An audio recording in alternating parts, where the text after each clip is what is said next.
ശരീരത്തിന് കറുപ്പായി പോയതിന്റെ പേരിൽ, ഇംഗ്ലീഷ് അറിയാത്തതിന്റെ പേരിൽ ഒരു വാപ്പാന്റെ പൊന്നുമോള് ആത്മഹത്യ ചെയ്യേണ്ടി വന്ന ഒരു കാലത്താണ് ഞാൻ ഈ പറയുന്നത്.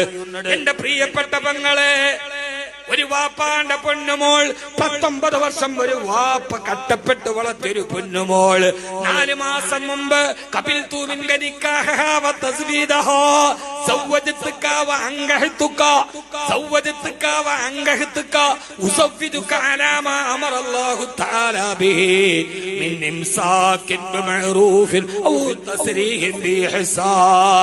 ആ വാപ്പ വിറക്കുന്ന ചുണ്ടുകളോട് 19 വർഷം കൈവെള്ളയിൽ കൈവല്യം പോലെ കാത്തു സൂക്ഷിച്ച പൊന്നുമോളെ പുതിയാപ്ലയുടെ കയ്യിലേക്ക് ഏൽപ്പിക്കുമ്പോ ആ വാപ്പ പറയുന്ന ഒരു വാക്കുണ്ട്.